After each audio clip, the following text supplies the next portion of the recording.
¿Cuál es la tarea del vicepresidente de la Unión? Bueno, los vicepresidentes de la Unión en realidad forman el comité ejecutivo, digamos, el núcleo más dirigente de la Unión, que lo forma el presidente, el secretario y los tres vicepresidentes, el tesorero de la Unión. Y eso, digamos, que es el consejo directivo pequeño, aparte de formar parte y por tanto tener esas facultades, digamos, decisorias por formar parte del núcleo ejecutivo, digamos, somos el poder ejecutivo, pues aparte de eso, mi función no es representativa, yo debo representar a la Unión en todos aquellos sitios donde no está el presidente. Y aquí, bueno, también como coordinador del tema de jurisdicción voluntaria, ¿no?, en la Iberoamericana. El tema de la jurisdicción voluntaria es un tema, como sabes, desde el primer congreso, que fue el congreso donde se fundó la Unión, que fue el Congreso de Buenos Aires, pues ya se reclamó para el notariado la jurisdicción voluntaria. Jurisdicción voluntaria que ahora se le llama de otra manera a partir del Congreso de Cartagena de Indias del 92, donde yo intervine como en la redacción de las conclusiones, le cambiamos el nombre por asuntos no contenciosos, porque al hablar de jurisdicción pues parece que crea confusión, porque la jurisdicción corresponde a los jueces y no corresponde a los notarios.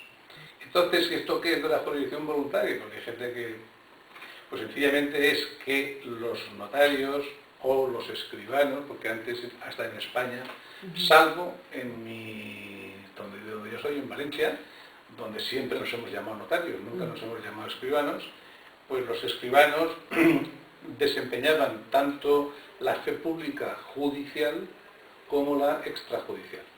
Entonces, en todos los países llegó un momento en que se desdoblaron las funciones. En España fue en 1862, aquí a lo mejor pues fue antes, no lo sé. O sea, ya en cada país en concreto no lo sé. Pero se separaron las funciones.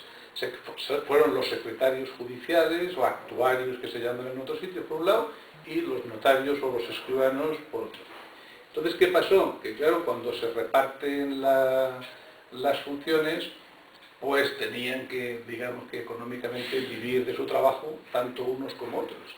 Y hubo funciones que desempeñaba el que era escribano general, que se quedaron en sede judicial, y otras que pasaron a la sede extrajudicial. En sede judicial, como cada vez la sociedad es más consciente de los derechos, se ha judicializado la vida. Antes, pues, te daban una bofetada y ponían la otra mejilla. Hoy en día te rozan y rápidamente presentas una demanda porque el derecho, porque la Constitución dice, porque la ley no sé cuánto me protege. Claro, eso la gente es mucho más consciente porque ha subido el nivel educativo, lógicamente, ha subido el nivel de educación y la gente es más consciente de sus derechos.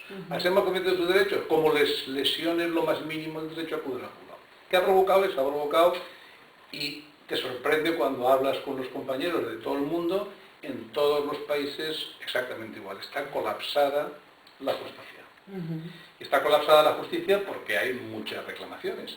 Claro, entonces piensas, ¿y por qué un juez que su obligación es juzgar y hacer ejecutar lo juzgado se dedica a cosas que no tienen nada que ver con esa función que es la propia? Y por el contrario tiene atascado el juzgado de asuntos. Pues lo lógico es que el juez se dedique a juzgar y a hacer ejecutar lo juzgado, y luego las competencias que ha tenido por razones históricas, pues las que sean notariales, pues que se las den a los notarios. Y las que no sean notariales, pues que no nos las den. Pero las que son funciones notariales, por ejemplo, inventarios, pues el inventario es lo que tiene que hacer en el juzgado.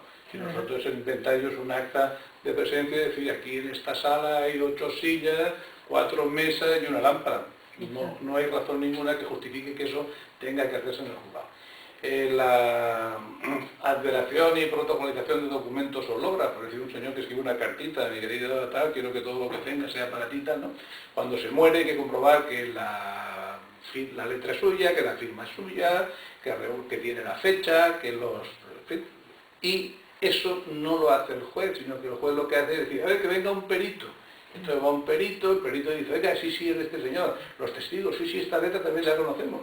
Y el juez dice, pues nada, entonces el testamento se dice que es bueno y que vaya a una notaría y que lo incorporen al protocolo para que se quede siempre conservado.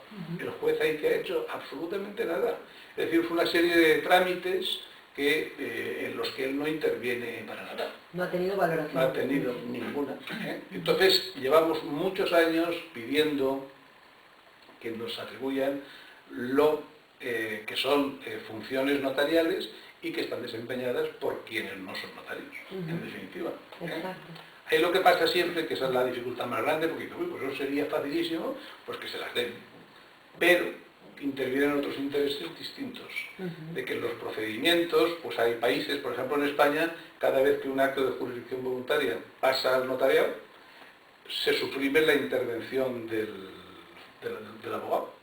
Pero se suprime no ya porque pases, que también, porque pasa al notario, porque el Parlamento, el Gobierno, la soberanía popular, entiende que duplicar los costos haciendo intervenir a dos funcionarios, que los dos son igual de competentes, pues que sobra uno de los dos.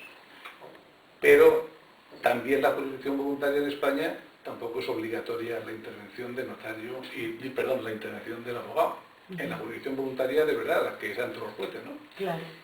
Entonces, bueno, pues la cuestión está en que de todas maneras hay que respetar a las demás profesiones y si tiene que suprimirse la intervención del letrado o del procurador o lo que sea, pues eso tienen que ser los políticos quienes lo hagan, no nosotros. A mí me da igual que intervenga el abogado que no intervenga. Bueno, pues si tiene que intervenir porque la ley lo considera conveniente, pues me parece estupendo. Hemos de vivir todo esto en nuestra profesión. Seguramente, seguramente.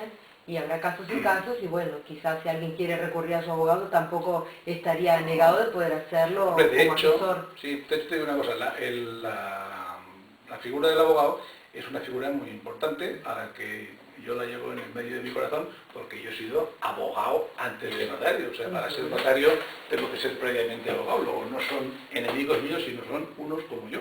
Para que se dedican a otra cosa, a la vía contenciosa y tal, y yo pues me dedico a esto.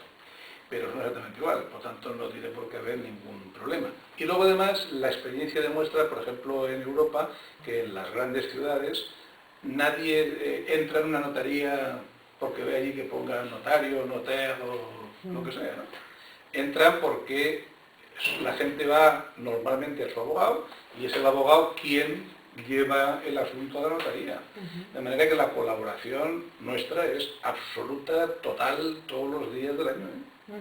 No hay ningún problema en ese sentido. Bien, bueno, la verdad que queremos agradecerle mucho porque estamos con un tiempo muy breve ya terminando y finalizando la jornada y hemos visto que su labor, además, su actitud docente hacia todos los concurrentes ha sido... No, pero muy bien. Y de los trabajos yo voy a hacer mención al trabajo que hemos premiado, el de la escribana argentina, que ha escrito sobre un tema que es precioso, porque además, por eso le hemos dado el premio además, ¿no? Por el trabajo, es un trabajo maravilloso, y además demuestra la preocupación del notario, no solamente por adquirir competencias, que la adquisición de competencias lo queremos porque consideramos que debe completarse lo que es función notarial, con todo lo que le corresponde, ¿no?